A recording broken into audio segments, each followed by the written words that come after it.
Hey, what's up, everybody? This is Gigi from ComicWow coming at you from Baltimore Comic Con 2014. And we are here with Michael Kingston, who is the creator/writer of Headlocked, The Last Territory. And he's going to tell us all about this book. First, Michael, let's start with, where's the inspiration for this story? You know, I've been a wrestling fan, a comic book fan my whole life, since I was about 8. And you know, every time a wrestling comic would come out at the store, I'd run right out and I'd get it, and I'd buy it, and then take it home, and then I would crushing disappointment. I'd be like, oh, this is horrible. There's wrestlers doing anything but wrestling and awful sort of forced, contrived setups. And, you know, even as a kid, I could recognize that this wasn't as good as Spider-Man or X-Men or the other stuff that I had read. So, you know, eventually I got to the point where I said, you know what?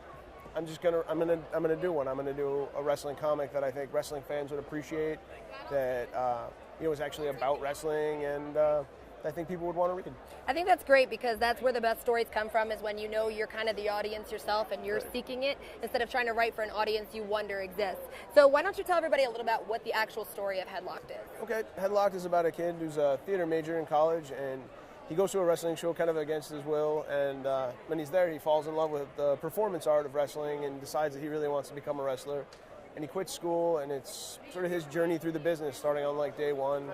We learn the business through his eyes, so we're examining the craft of wrestling through the eyes of a performance artist, but at the same time, sort of navigating like the seedy underbelly of the wrestling business, which gives it kind of a cable drama vibe to it. That's pretty cool. What I like about that is that so often people think that it's the guys that are already into sports that become interested in wrestling, because it's wrestling mixed with a little bit of theater. But here you took a character that was already involved in theater and kind of highlighted that. Is that what you were kind of hoping to do within the story, is take that different turn? Yeah, I mean, as a fan of wrestling for so long, you grow to sort of appreciate the artistic aspects of it. Okay, so what I think is interesting is that you were just saying about how he was a theater major and going into wrestling because he was attracted to the theater aspect of it, which in most cases you see people are already jocks and are attracted to the element of it that's sports. So is that kind of where you were going, like within this, is trying to take that different turn on it? Yeah, you know, I think as being a fan forever, you sort of become appreciative of the story and the art behind it, the larger-than-life characters, and you know, the sort of the angles that play out, you know, beyond just what goes on in the ring. And I think that you know, by using a theater major as a character, we sort of explore that. And you know, the other thing we do is we use a lot of wrestlers to contribute art to the book, which gives it you know, even furthers that theme. Yeah, so tell me how that came about, as far as like, you know, where your links were, where your connections were, that you got Jerry the King to do cover art, and I know you said one had a foreword by Chris Jericho, right? Chris Daniels. Yes. Chris Daniels. Well, you know, when I started, it was just me and my first issue of my book going to Comic Cons, and then, you know, wrestlers would show up, like Rob Van Dam and Hurricane, like came by my table separately at San Diego just as fans, and they bought copies of my book, and then they emailed me like, oh, I really like this. And then same with Christopher Daniels, and, you know, guys that are sort of passionate about comics, the wrestlers really liked it, because it's, you know, the same thing. You know, they had seen all these awful wrestling comics and wanted to see, you know, were happy to see it sort of, I want to say, done right, I guess. So, you know, there was anything I can do to help, you know, anything I can do to help. And then, you know, I sent Jerry an email through his website.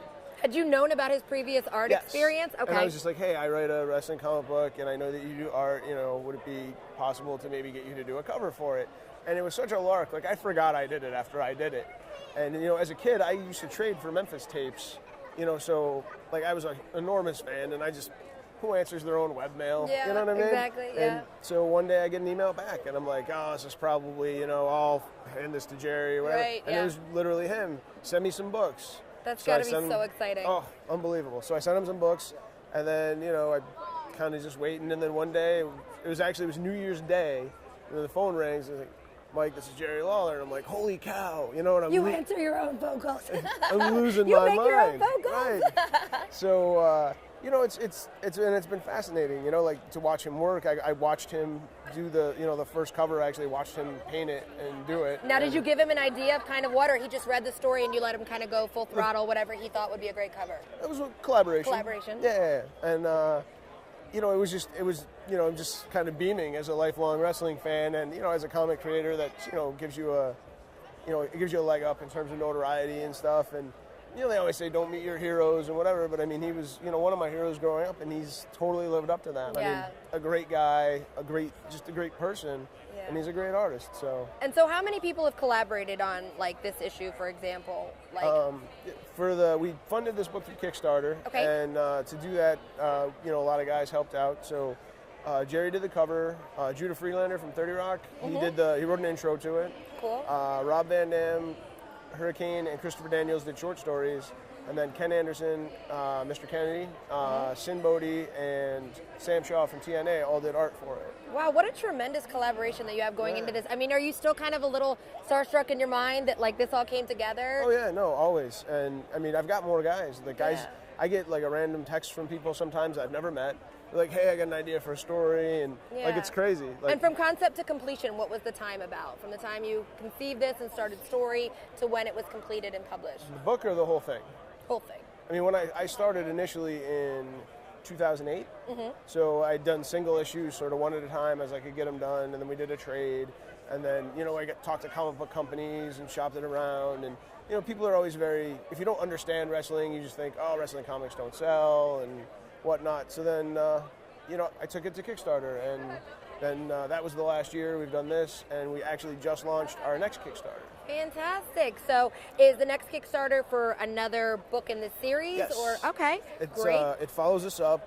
Booker T and Tony Atlas and Kalen Croft from WWE are doing art for the book, and John Morrison and Frankie Kazarian and AJ Styles are doing stories. We got some guys from the comic book side this time to help out, comic artists that really love wrestling. Jill Thompson's in it. Jill Thompson was part of the first one. Ramon Villalobos, Box Brown, who did the Andre the Giant biography, and Jamal Eagle, who's a big superstar in comics, are all doing pinups. That's so cool. What I think is really awesome about this, as somebody who is a wrestling fan and has lived through, as I'm sure you have, when you talk to people about wrestling, first thing they say is, wrestling's fake, wrestling's fake. And my answer is always, wrestling is scripted, but it's not fake. Correct. You can't fake a 20-foot ladder swanton bomb onto like a, table. It's not fake. So I think what guys probably gravitate to about this story is you're lending that validity that these are people. This is a passion they have. This is something they do. There is an artistry to it. This is not something everybody can do. So I applaud you for that, because it's an industry, I think, much like the comic industry, where they just kind of get judged from the outside, and it's only once you truly get inside that you understand really what it's all about. The parallels between wrestling and comics are ridiculous. Yeah. I mean, from the way the businesses are structured, from the art form itself, from the way that the creators are, when you have a foot in sort of both, you kind of see it, but it's insane how they're almost so much alike. Now you've taken something that's essentially a theater presence of wrestling, because it's everybody knows it from live action or from TV, and moved it into a paperback. And then now, do you see a future of this maybe drawing back out into a live action or something like that of the Headlocked story? I've tossed it around with some of the boys. When we did our first Kickstarter, we went over our goal, and one of the stretch goals, we made a motion comic. And Mr. Kennedy, Ken Anderson, did one of the voices, and Kevin Gill, who's a podcaster and did some voiceover work in Saints Row video games, did the other. It's a two-person piece, and they did the voices for it. And we've kicked around the idea of doing it, as an animated series with the wrestlers providing voices. So that's cool. It's authentic. Nobody has to take any bumps. And, we get a cool story out there. So that's sort of the next step. I'm sure Mick Foley would love something like that, finally getting to do wrestling and not having to leave completely destroyed. So. Well, especially for television shoots. I mean, they're shooting it 100 times, so like one bump is 100 bumps. Yeah, exactly. And, and as much as I would want to see my stuff be done, live action, I really wouldn't want anybody to have to take that kind of punishment. Totally. So, I'd like to do it as an animated series, and I'd like to see some of my wrestling friends get, voice acting credit out of it, and, give them sort of something to, foot out of the ring when they're ready, and give them, a chance to do something different. That's fantastic. And so the last question I just want to ask you is that if you have an idea of where the future, beyond just your Kickstarter of the next issue, do you have a lofty goal in mind as far as where you'd like to see Headlocked go, if you'd like to see it just become perennial, constant, like one book that stays forever, or you'd like to see it come out annually or semi-annually, how you'd like, what's your big goal? It doesn't even have to be actually related to Headlocked. I'll open it up to you. No. Some big, huge goal that you have. Headlocked is, this is my dream project. Yeah. If I never do anything other than this in comics, I would be happy. I don't care if I ever make any money. I just want to do it as long as I can do it. yeah, I mean, if I could do this, if I could get to a point where the sort of audience sort of sustains it, and I can do more creating and less hustling, I would be ecstatic with that. Well, congratulations on everything you've done so far, and way to be a go-getter. Now, is there a website or something specific that you can let our viewers know as far as where they can find out more about it, or they're just going to look for it in their local comic shop? Well, right now, I mean, we have the Kickstarter, which is the main thing, so you can go to Kickstarter and look for Headlocked: The Last Territory Volume 2. If you haven't read Volume 1, don't worry, we got you covered.